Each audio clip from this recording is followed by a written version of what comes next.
আন্তর্জাতিক আণবিক শক্তি সংস্থার নতুন প্রতিবেদন যেন বিশ্বের সামনে খুলে দিয়েছে এক ভয়ঙ্কর বাস্তবতা।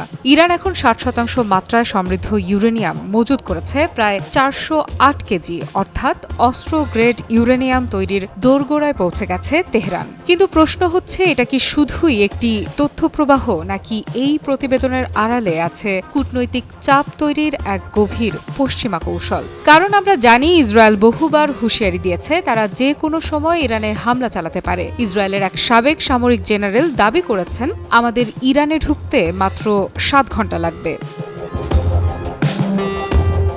আর এখন আইএইই এর রিপোর্ট প্রকাশের পর আন্তর্জাতিক সংবাদ মাধ্যমে নতুন করে গুঞ্জন, ইসরায়েল হয়তো সামরিক পদক্ষেপের দিকে এগিয়ে যাচ্ছে। তারা বরাবরই বলে আসছে, ইরান যদি পরমাণু বোমার কাছাকাছি আসে তাহলে সময়ের অপেক্ষা মাত্র। তবে তেহরানের যুক্তি, এই রিপোর্ট উদ্দেশ্য প্রণোদিত। প্রেসিডেন্ট মাসুদ পেজেশকিয়ান জোর দিয়ে বলেছেন, ইরান শান্তিপূর্ণ পারমাণবিক প্রযুক্তির পক্ষেই, অস্ত্র নয়, উন্নয়নই তাদের লক্ষ্য। কিন্তু পশ্চিমারা তা বিশ্বাস করতে নারাজ। তারা মনে করে, ইরান মুখে শান্তি বললেও বাস্তবে এক ভয়ঙ্কর লক্ষ্য পূরণে এগিয়ে যাচ্ছে, সেটি হচ্ছে নিউক্লিয়ার বোমা।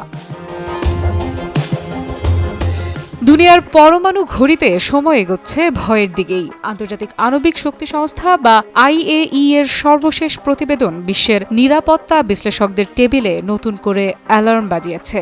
বিশ্লেষকেরা বলছেন, আইএইই এর এই রিপোর্ট হয়তো ইসরায়েলকে সামরিক পদক্ষেপের একটি আন্তর্জাতিক নৈতিকতা দিচ্ছে। তাদের হাতে এখন এমন এক দলিল যা দেখিয়ে বলা যায়, দেখো, ইরান সত্যিই পারমাণবিক অস্ত্রের দিকে এগিয়ে যাচ্ছে। এখন হামলা না করলে কাল খুব দেরি হয়ে যাবে। কিন্তু এখানেই প্রশ্ন ওঠে, এই রিপোর্ট কি কেবলমাত্র একটি প্রযুক্তিগত পর্যবেক্ষণ, নাকি এটা পশ্চিমা দুনিয়ার দীর্ঘমেয়াদী এক কূটনৈতিক চাল? কারণ ঠিক এই সময়ই যুক্তরাষ্ট্র ও ইরানের মধ্যে চলছে পর্দার আড়ালের আলোচনা। তেহরান কূটনৈতিকভাবে কিছুটা নমনীয়তা দেখাচ্ছে, হয়তো নিষেধাজ্ঞা শিথিলতার আশায়। আর এই সময়ে এমন একটি রিপোর্ট হঠাৎ সামনে চলে আসা, বিষয়টিতে কাকতালীয় গন্ধ কম। ইরানের অভিযোগ, পশ্চিমারা আইএইই কে ব্যবহার করছে চাপ তৈরির হাতিয়ার হিসেবে। তাদের ভাষায় এটা বিজ্ঞান নয়, এটা কূটনীতি। মোনালিসা হেভি ফ্লো 15 পিস প্যাকেটের সাথে 8 পিসের একটি প্যাকেট একদম ফ্রি।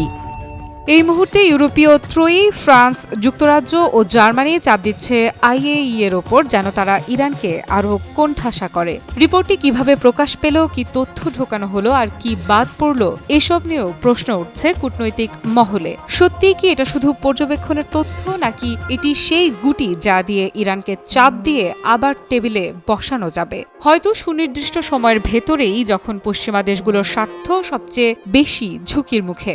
আর সবচেয়ে বড় আশঙ্কা হলো, এই চাপের পাল্টা জবাবে ইরান যদি আরও আগ্রাসী হয়ে ওঠে, তাহলে কি আসছে আরও ভয়াবহ যুদ্ধ?